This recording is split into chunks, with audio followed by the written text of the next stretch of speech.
Welcome everyone. I am here with the topic Traces Changes Through 1,000 Years. In this topic, we have covered almost three of the topics in our previous video. And in this video, we will try to discuss these points one by one. So, first, we will take new social and political groups, नए सामाजिक और राजनीतिक समूह. So in this topic, new social and political group, I have tried to divide in the social and political groups. So different points we will discuss under these uh, situations. So one is many changes between 700 to 1715 C, that within that 1,000 years. So as the chapter name is traces changes through 1,000 years. So many things have changed, परिवर्तन हुए. तो बहुत सारे जो परिवर्तन हुए उनकी पड़ताल करनी है. तो इसमें पहला है टेक्नोलॉजी का. तकनीक में कौन कौन से बदलाव आए, तो उसमें ख़ास तौर से जो डिस्कस करने के लिए एक तो है Persian wheel in irrigation, that came into existence. Technique नई आ गई इरिगेशन के लिए और ये एक फास्ट मोड हो गया to irrigate the fields and that increase the production. And second one is spinning wheel in weaving, कताई में चरखे का उपयोग, और जिससे कि उसमें भी गति आ गई कपड़ा बनाने में. और धीरे धीरे भारत एक विश्व स्तर में इस कपड़े का मुख्य निर्यातक हो गया. फायर आर्म इन कॉम्बैट, युद्ध में आग्नेयास्त्रों का प्रयोग शुरू हो गया, जिससे कि लड़ाइयाँ जीतना उन राजाओं के लिए, शासकों के लिए ज़्यादा आसान हो गया जिनके पास में ये बारूद वगैरह था. And second one is food, that also changed. So food that also transferred from one place to another place.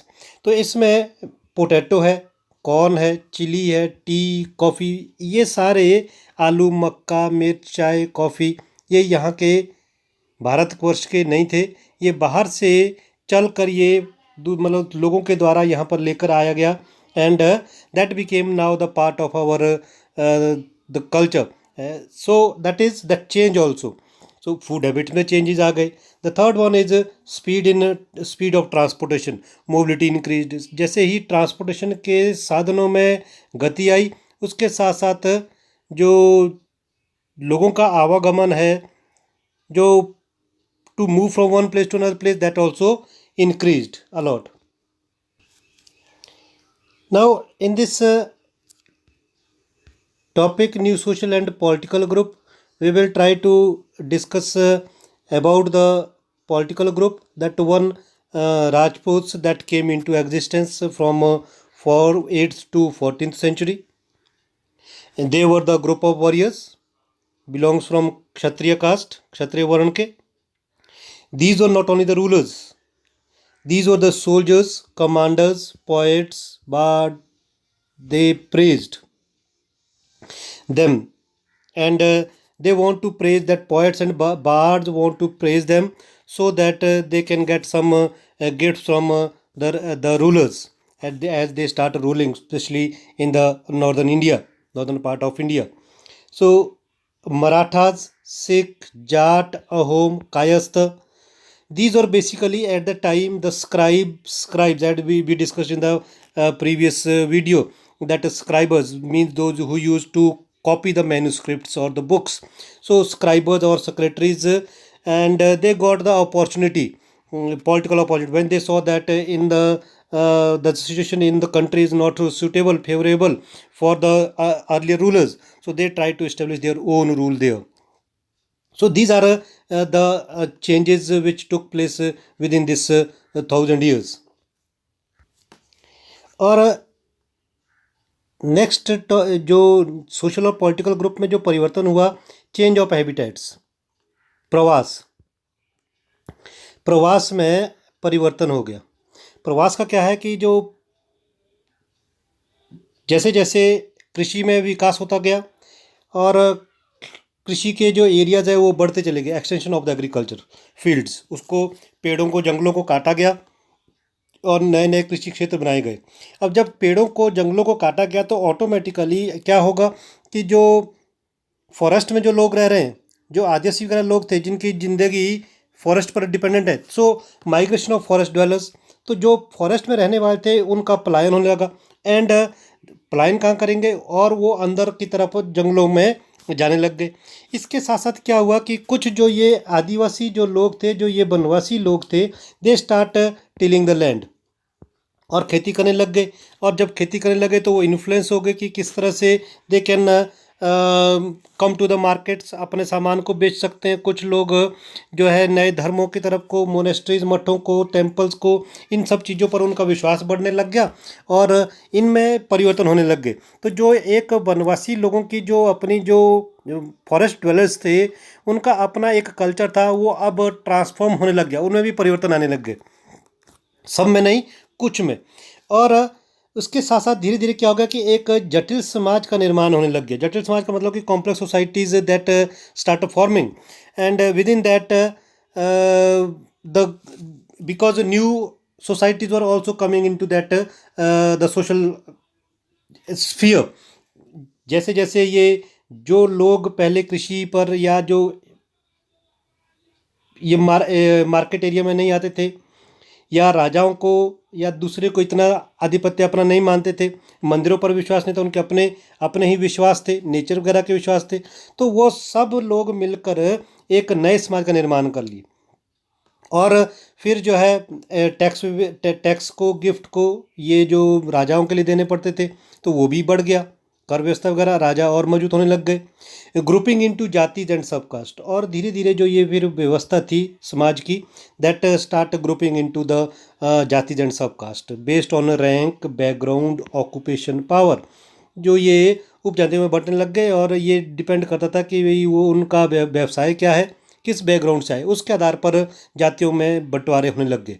So next we will discuss about the jatis. So jati formation, rules formed by the rules and regulations, अपने अपने अपने नियम बना दिए उनने और जिनको follow करना है, दैट वाज मैंडेटरी, ऑब्लिगेटरी था, that all have to obey all these rules. जाति के जो बड़े बुजुर्ग थे वो जो है लोगों को इसको मानने पर बाध्य कराते थे, और जो बड़े लोग थे, बड़े बुजुर्ग थे, उनकी जो बातें हैं उनको मानना पड़ता। एंड देयर वर द जाति पंचायत, और इनको जो है जाति पंचायत कहते हैं कि जहाँ पर में एक जाति के लोग मिलकर इकट्ठे होकर नियम कानून बनाएंगे, तो that was known as a जाति पंचायत।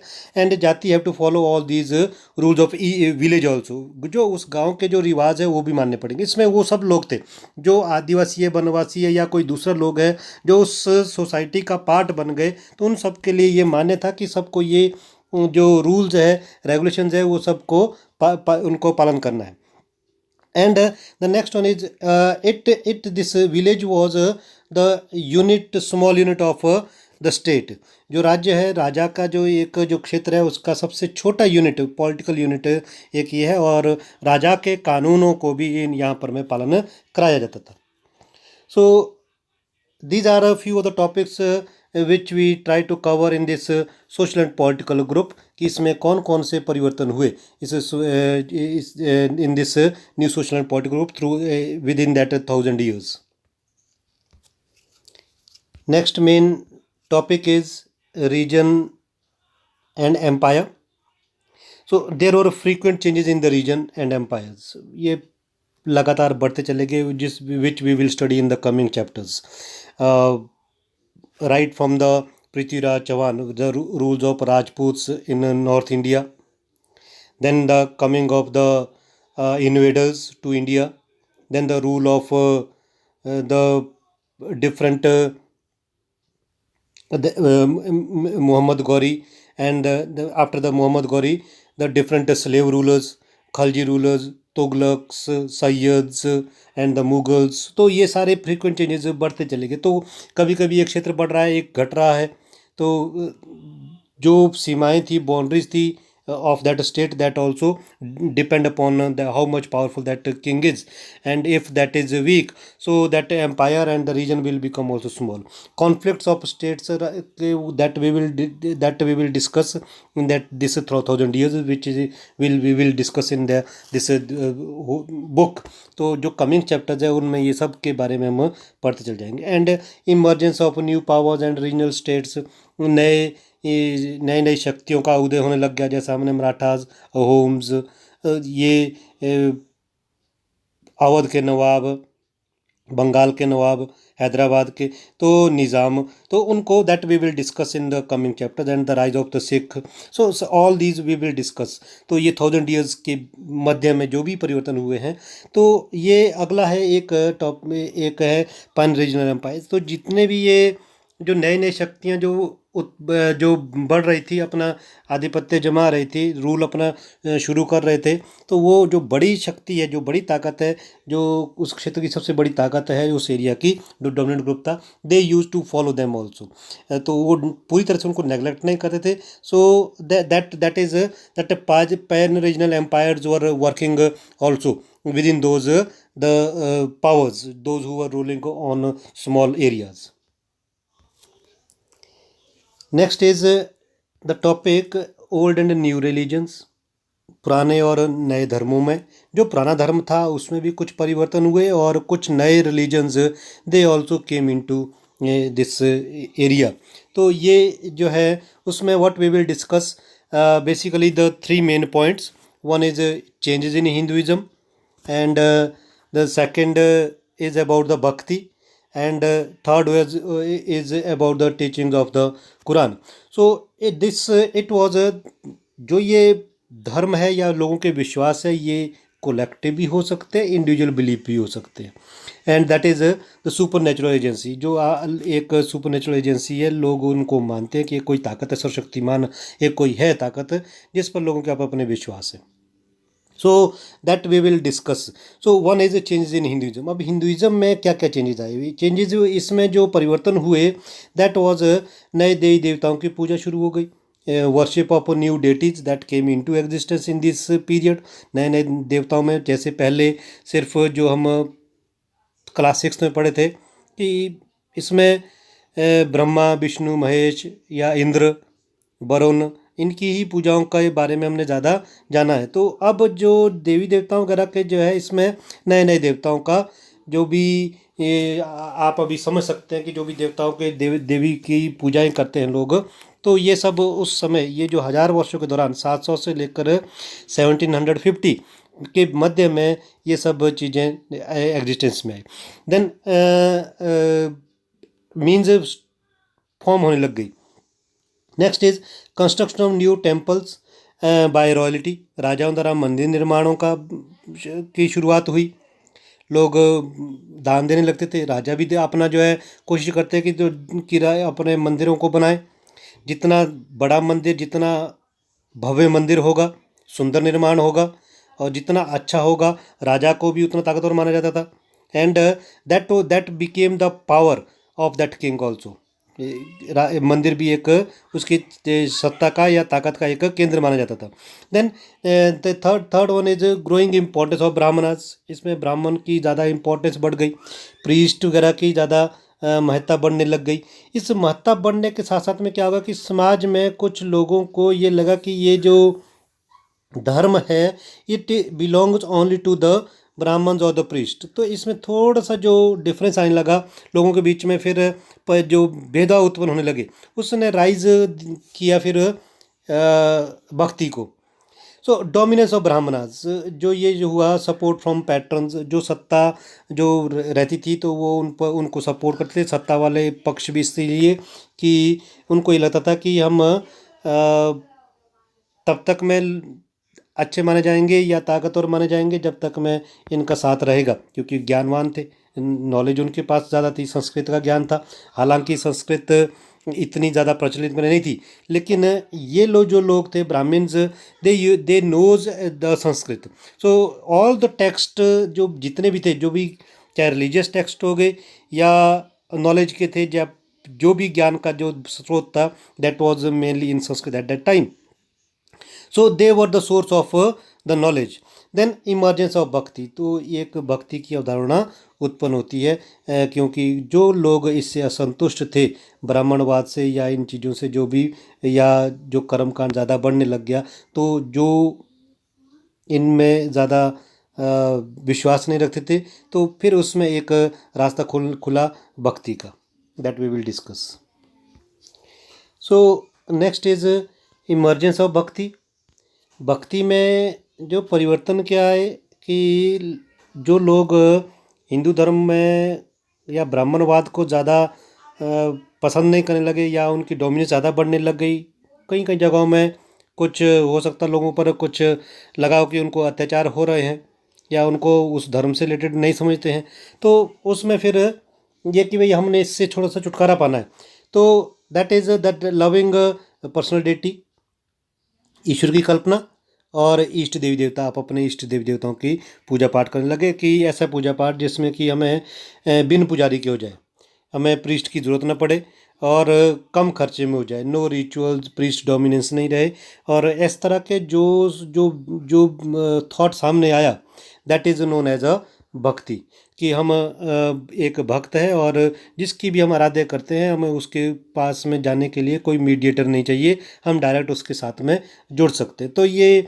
हम स्पेशली 14th-15th सेंचुरी में ऐसे बहुत सारे भक्ति मूवमेंट चले। Then next is the new religion that appeared in subcontinent, उपमहाद्वीप पर नए नए धर्म का आगमन हो गया। इसमें मर्चेंट्स और जो माइग्रेंट्स थे, they brought here the teachings of holy Quran Sharif to India in 7th century. Next we will study about the some teachings and about the Quran Sharif. So next is teaching of Holy Quran, Quran Sharif का संदेश, Holy Book to Muslims, Sovereignty of One God Allah, केवल एक ईश्वर अल्लाह, और His love, mercy, bounty embrace all believers on Him, जिसका प्रेम, करुणा, उदारता, अपने में आस्था रखने वाला हर व्यक्ति को गले लगाता है। The 5 pillars are the core beliefs, जो इसमें इस्लाम धर्म में जो माने जाते हैं, that practice of Islams. One is शहदा, शहदा का है कि भाई जिसमें प्रोफेशन ऑफ फेथ। सलात, दैट इज प्रेयर, प्रेयर करनी है। एंड थर्ड वन इज जक़ात, दैट इज आल्म्स, जितना हो सकता है लोगों में बांटे। और सोम, सोम का है फास्टिंग, जो रोज़ों के दिन में जो दौरान किए जाते हैं। और एक है हज यात्रा, कि हज यात्रा भी ज़रूरी है, जो that they have to go to the Mecca Medina, तो लाइफ टाइम में एक बार कोशिश होनी चाहिए कि लोग वहाँ पर में जाएं। So many Muslim rulers, patrons of Islam, protected that they followed this religion and protected ulemas also. Ulemas को learned theologians and jurists हम इनको मानते हैं।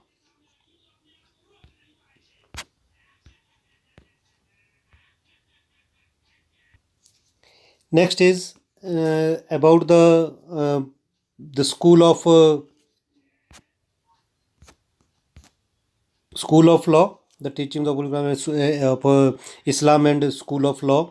In this there are mainly the two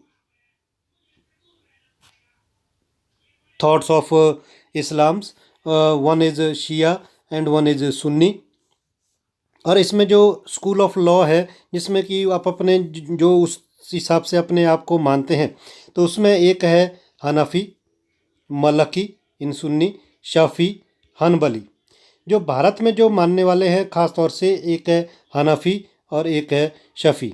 and in शिया mainly इसमें 3 ख़ास तौर के हैं, जिसमें वन इज़ जाफ़री, ज़यादी, इस्माइली। So these are the school of law in the Islam religion. Next topic is that periods, history के जो पीरियड है कालखंडों के, thinking of time and historical periods. तो जो हिस्टोरियन होता है वो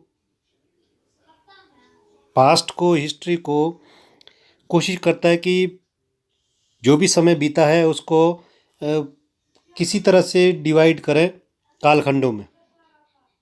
इतिहास को हिस्से या युगों कालों में बांटना, क्योंकि वो उस नज़र से उसको देखता है कि किस समय में कौन से परिवर्तन हुए, तो कोशिश करते हैं कि उस हिसाब से उसको जो इतिहास है हम उसको बांट लें। तो एक जेम्स मिल हुए हैं, he divided history into Hindus, Muslims and British based on religion, जो कि काफ़ी लोगों को अच्छा नहीं लगा कि how it is possible to divide history on the base of religion, कि क्या उसी समय सिर्फ हिंदूज ही रूल कर रहे थे या मुस्लिम्स थे या ब्रिटिश ही थे, जब जब का इस तरह से उन्होंने उसको बांटा है। जब हज़ार हज़ार के, अगर एक हज़ार के सेंचुरी में भी रखा होगा तो क्या उस समय सिर्फ वही लोग ही राज किए हैं, रूल किए, क्या कोई और नहीं रूल किया? तो ये एक तो लोगों को अच्छा नहीं लगा। तो बहुत सारे लोग जो डिवाइड करने की कोशिश करते हैं वो करते हैं इकोनॉमिक एंड सोशल कैरेक्टर्स पर। मैंने divide on the base of economic and social characteristics, इतिहास को सामाजिक और आर्थिक तौर पर बांटते हैं, जिसमें कि एंशियंट, मेडिवल, मॉडर्न। तो एंशियंट हमने we discussed in ancient history in class 6th, and now in this we will discuss about medieval. तो जो ये हम 7th क्लास में जो पढ़ेंगे वो मेडिवल हिस्ट्री के बारे में पढ़ेंगे, और मॉडर्न हिस्ट्री जो 8th क्लास है उसमें मॉडर्न हिस्ट्री को और आगे इसके बारे में जानेंगे। तो इसमें क्या है कि constant changes through out the period है, लगातार परिवर्तन होते चले गए। नए नए जो हमने डिस्कस किए पीछे में, चाहे वो फूड का हुआ, टेक्नोलॉजी का हुआ, रूलर्स हुए, फ्रीक्वेंट चेंजेस है, लगातार बार बार बहुत सारे परिवर्तन, सोसाइटी के परिवर्तन हुए, और रिलीजन में परिवर्तन होने, मतलब कि भी उसमें काफ़ी सारे ट्रांसफॉर्मेशन हुई, चेंजेस आए। So technological, social, political, economic, religious, that we discussed. और इसी समय में भारत में क्योंकि एक्सपोर्ट वगैरह बढ़ रहा था, specially of the spices and the cotton, silk, ये प्रोडक्ट्स को ज़्यादा बढ़ रहे थे। और जब टेक्नोलॉजी बढ़ी तो बहुत सारे देशों में भी टेक्नोलॉजी बढ़ी, उससे क्या हुआ कि भारत तक आना आसान हो गया। तो स्पेशली द यूरोप की अट्रैक्शन इंडिया की तरफ ज़्यादा बढ़ गई, और वो जो इंडिया की वेल्थ है या इंडिया के जो भी ये संपत्ति है या जो सामान जो खरीदते हैं, कि उनको वहाँ पर महंगा पड़ता है, क्यों ना हम भारत से डायरेक्ट सीधा संपर्क कर ले, और इसने यूरोप को इंडिया की तरफ अट्रैक्ट किया, और बाद में धीरे धीरे हम जो है इनके अधीन हो गए। So that's all that in this topic. So hope you would have understood. Let's go through again about the quick revision. So we discussed new social and political groups. In that we discussed mainly 6 points. Then region and empire, that we will discussed, and then we discussed that we will do this in detail in the coming chapters. New and old religions, that we discussed, कि old जो religions थे और new religions किस तरह से बढ़ते चले गए या ट्रांसफॉर्मेशन हुई। Thinking of the periods, that we discussed. Thank you.